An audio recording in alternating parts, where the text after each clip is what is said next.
This is Monday, July 25th, 2011 from Saratoga, and not anything very spectacular today. Not a great race card. A lot of short fields.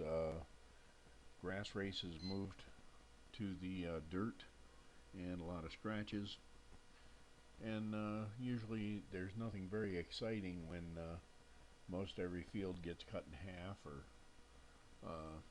that sort of thing, and you got a lot of 5 and 6 horse races. But we did have a couple of superfectas in, well, the second is in the distance we've been primarily following and showing good numbers in. And again, our key horse number 1, 64, wins this with a 66 coming in second. The good balance horse 85 coming in third, and then the other good number that we've seen over and over, 121, 86 early speed, 30 to 1, he comes in fourth.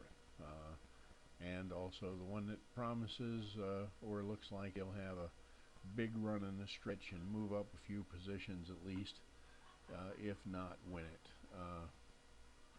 So there's another one with same old numbers, not a big superfecta, but once again, even if you put all 5 from the bottom of the chart here, you double your money, so can't really complain about that. And we've got another little one here, again with not so much the same old numbers, but recognizable numbers. This one is 8 furlongs, 1 mile on the turf, so you'd expect a little different numbers. And number 14 wins this, the lowest number in the bunch at 5. Number 5 is the key horse at 38. Number 2, 24, and number 10 is fourth with a 51.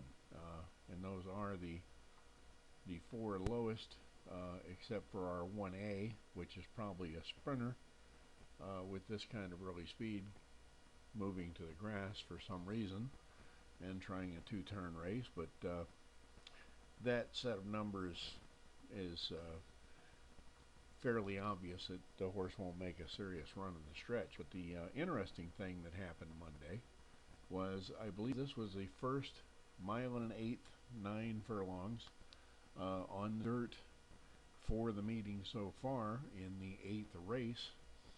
And I wanted to direct attention to number 5 here, the winner, 4 to 1 in the morning line, and I guess the second choice after all the scratches.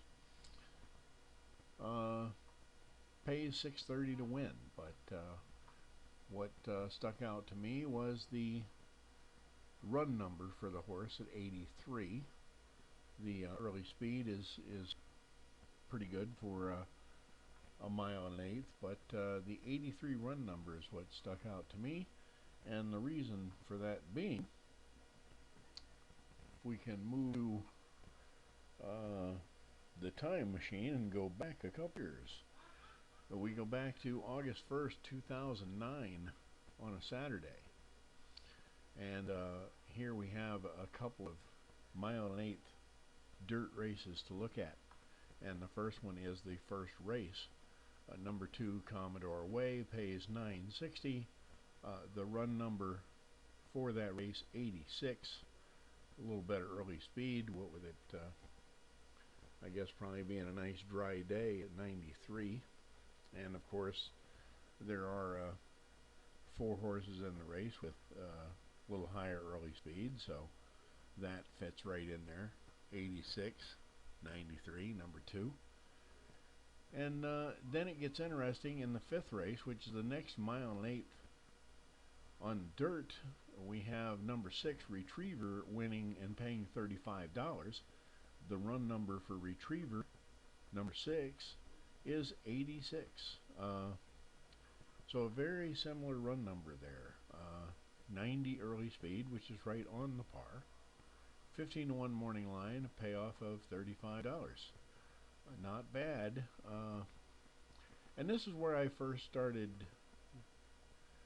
noticing this, and then started paying attention to the earlier races as somewhat of a key to the later races as far as the numbers go.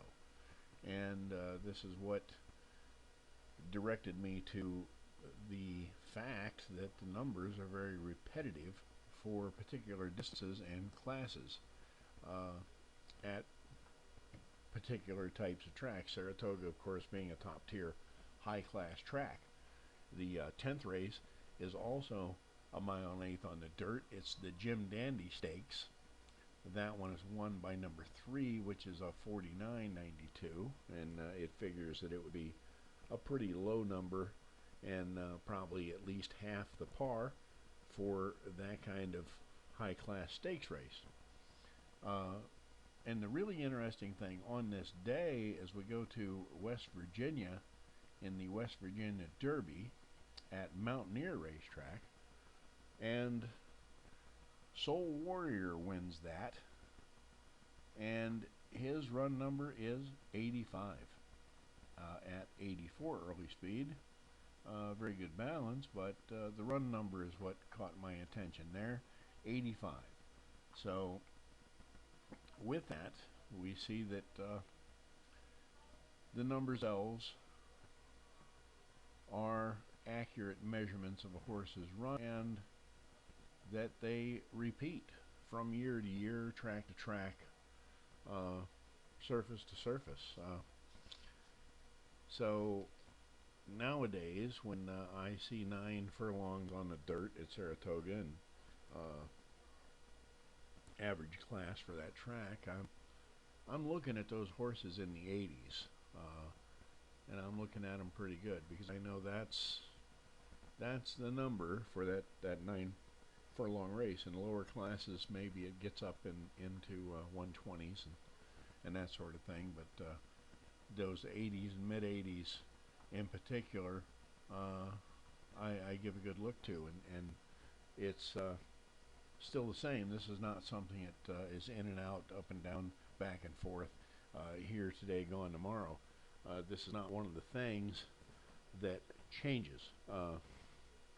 The run of the horse, you know, this has been going on, as I say, organized racing for over 150 years, generally. You know, with the racetracks and horsemen, generally, they know what kind of run they're looking to get from a horse to win that race. And sure, it's just one stride, one jump,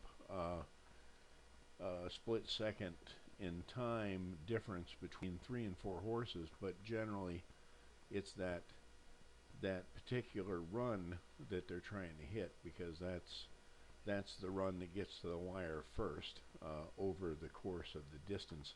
And that's what Ability X Ratings is about, is measuring that run from the gate to the wire, and being pretty accurate with it, and letting you know what kind of run it takes to win that distance at that track. And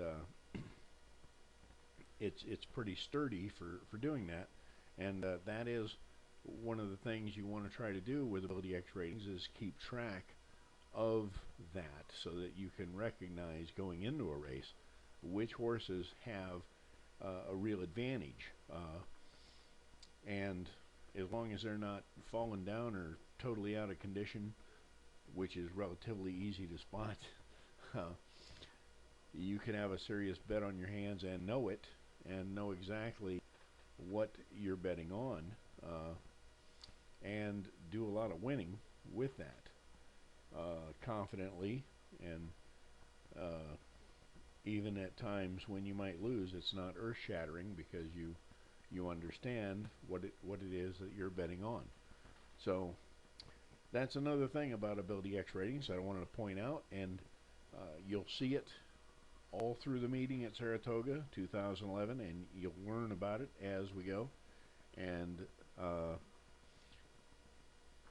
the best thing is to jump in on that seminar and learn right along with us as we go, and you pick up something every day, and it's good for forever, as long as you're horse racing better, really. It never expires. So sign up today and get the whole thing, and I'll see you there. Thank you very much.